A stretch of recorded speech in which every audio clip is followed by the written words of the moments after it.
thought about, which I think is just fascinating. I want to tell you a little bit about irrational behavior, and I want to start by giving you some examples of visual illusion as a metaphor for rationality. So think about these two tables, and you must have seen this illusion. If I ask you what's longer, the vertical line on the table on the left or the horizontal line on the table on the right, which one seems longer? Can anybody see anything but the left one being longer? No, right? It's impossible. But the nice thing about visual illusion is we can easily demonstrate mistakes. So I can put some lines on, doesn't help. I can animate the lines, and to the extent you believe me, I didn't shrink the lines, which I didn't, I've proven to you that your eyes were deceiving you. Now, the interesting thing about this is when I take the lines away, it's as if you haven't learned anything in the last minute. You can't look at this and say, okay, now I see reality as it is, right? It's impossible to overcome this sense that this is indeed longer. Our intuition is really fooling us in a repeatable, predictable, consistent way. There's almost nothing we can do about it aside from taking a ruler and starting to measure it. Here's another one. This is one of my favorite illusions. What do you see the color that the top arrow is pointing to? The brown, thank you. The bottom one? Yellow. Turns out they're identical. Can anybody see them as identical? Very, very hard. I can cover the rest of the cube up, and if I cover the rest of the cube, you can see that they're identical. And if you don't believe me, you can get the slide later and do some arts and crafts and see that they're identical. But again, it's the same story, that if we take the background away, the illusion comes back, right?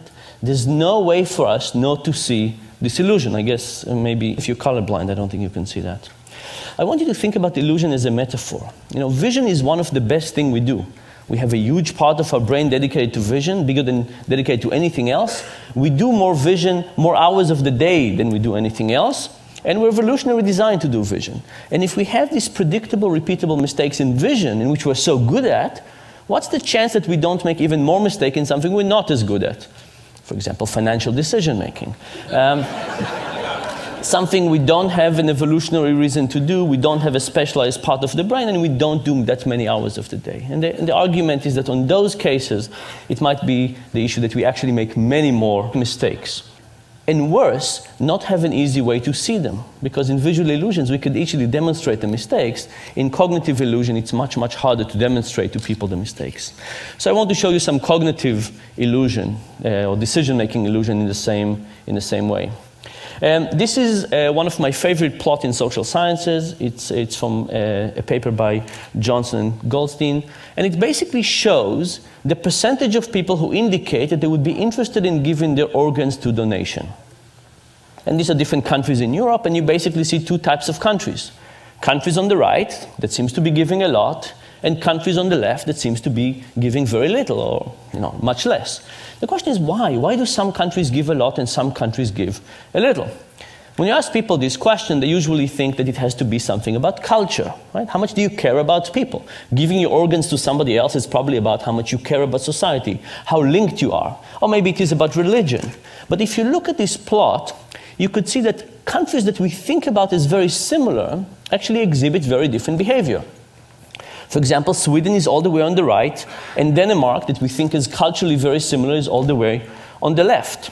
Germany is on the left, and Austria is on the right. The Netherlands is on the left, and Belgium is on the right. And finally, depending on your particular version of European similarity, you can think about the UK and France as either similar culturally or not. But it turns out that from organ donation, they're very different. By the way, the Netherlands is an interesting story. You see, the Netherlands is kind of the biggest of the small group. Turns out that they got to 28% after mailing every household in the country a letter begging people to join this organ donation program. Right, so you know the expression, begging only gets you so far? It's 28% in organ donation. But whatever the countries on the right are doing, they're doing a much better job than begging. So what are they doing? Turns out the secret has to do with the form at the DMV. And here's the story. The countries on the left have a form at the DMV that looks something like this. Check the box below if you want to participate in the organ donor program. And what happens? People don't check and they don't join. The countries on the right, the ones that give a lot, have a slightly different form. it says check the box below if you don't want to participate.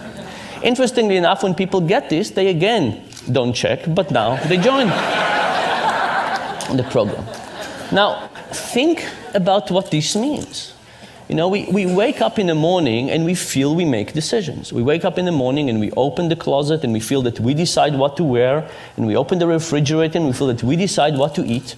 And what this is actually saying that much of these decisions are not residing within us. They're residing by the person who's designing that form. When you walk into the DMV, the person who designed the form will have a huge influence on what you'll end up doing. Now, it's also very hard to intuit these results. Think about it for yourself. How many of you believe that if you went to renew your license tomorrow and you went to the DMV and you would encounter one of these forms, that would actually change your own behavior? Very, very hard to think that it will influence us, right? We can say, oh, these funny Europeans, of course it would influence them. But when it comes to us, we have such a feeling that we're at the driver's seat. We have such a feeling that we're in control and we are making the decision that it's very hard to even accept the idea that we actually have an illusion of making a decision rather than actual decision. Now, you might say, you know, these are decisions we don't care about. In fact, by definition, these are decisions about something that will happen to us after we die. How could we care about something less than something that happens after we die? So a standard economist, somebody who believes in rationality, would say, you know what? The cost of lifting the pencil and marking a V is higher than the possible benefit of the decision, so that's why we get this effect.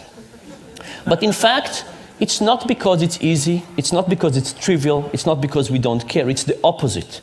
It's because we care, it's difficult, and it's complex, and it's so complex that we don't know what to do. And because we have no idea what to do, we just pick whatever it was that was chosen for us. I'll give you one more example for this. This is from a paper by Redelmeyer and Shafir. And they said, you know, would this effect also happens to experts? People who are well paid, experts in their decisions, do it a lot. And they basically took a group of physicians. And they presented to them a case study of a patient. And they said, here's a patient, he's a 67-year-old farmer, he's been suffering from a right hip pain for a while. And then they said to the physician, yes, you decided a few weeks ago that nothing is working for this patient. All these medications, nothing seems to be working, so you refer the patient to hip replacement therapy, hip replacement, okay? So the patient is on a path to have his hip replaced. And then they said, half the physician, they said, yesterday, you reviewed the patient's case and you realized that you forgot to try one medication. You did not try ibuprofen. What do? Do you pull the patient back and try ibuprofen, or do you let them go and have hip replacement? Well, the good news is that most physicians in this case decided to pull the patient and try ibuprofen.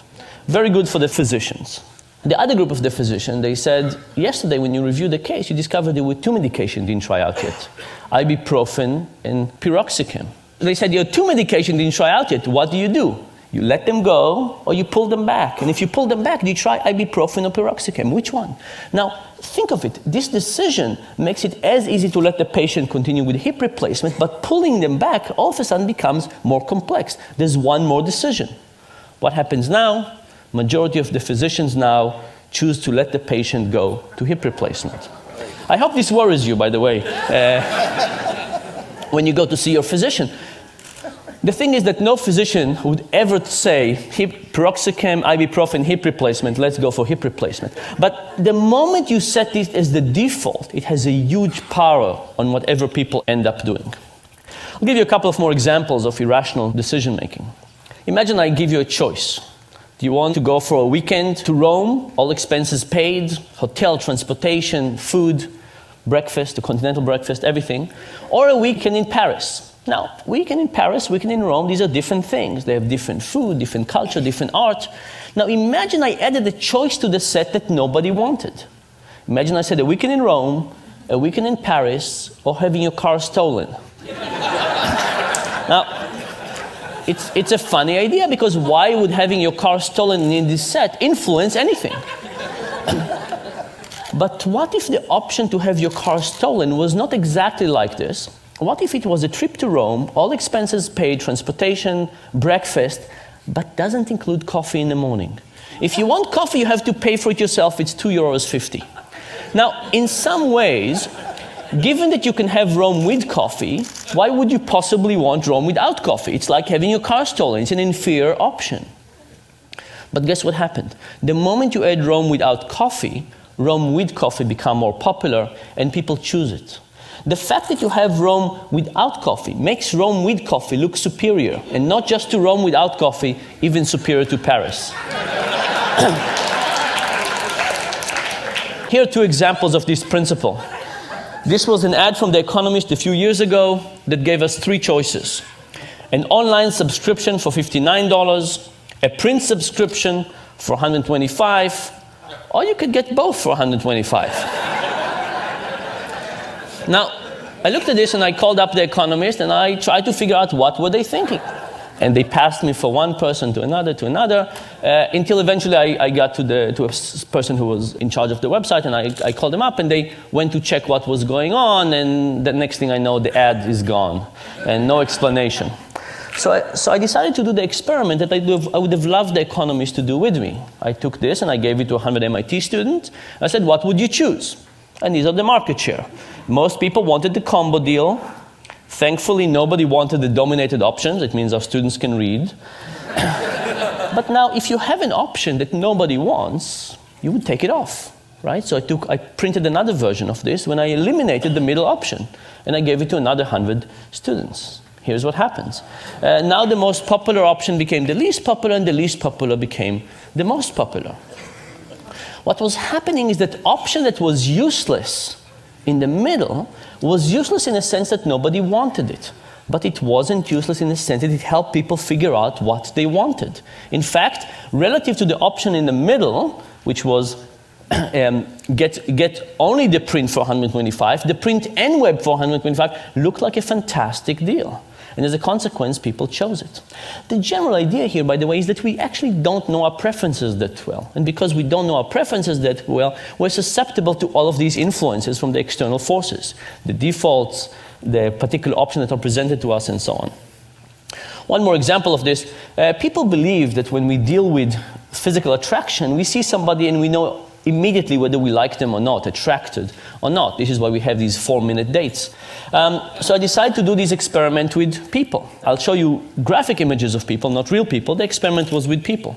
I showed some people a picture of Tom and a picture of Jerry, and I said, who do you want to date, Tom or Jerry? But for half the people, I added an ugly version of Jerry. I took Photoshop and I made Jerry slightly less attractive. The other people, I added an ugly version of Tom.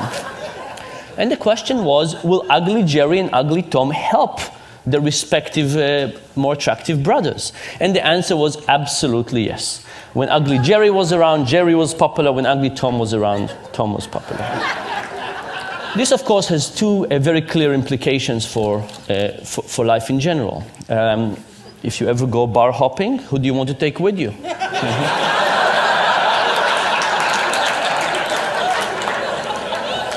You want a slightly uglier version of yourself. Similar, but slightly uglier. And the second point, of course, is that if somebody else invites you, you know how they think about you. Now you're getting it. What is the general point? The general point is that when we think about economics, we have this beautiful view of human nature. You know, what a piece of work is man, how noble in reason. We have this view of ourselves, of others. The behavioral economics perspective is slightly less generous to people. In fact, in medical terms, that's our view. But there is a silver lining. And the silver lining is, I think, kind of the reason that behavioral economics is interesting and exciting. You know, are we Superman or are we Homer Simpson? When it comes to building the physical world, we kind of understand our limitations. We build steps and we build these things that not everybody can use, obviously, but we build them. We understand our limitations and we build around it. But for some reason, when it comes to the mental world, when we design things like healthcare and retirement and stock markets, we somehow forget the idea that we're limited. And I think if we understood our cognitive limitations in the same way that we understand our physical limitation, even if they don't stare us in the face in the same way, we could design a better world. And that, I think, is the hope of this thing. Thank you very much.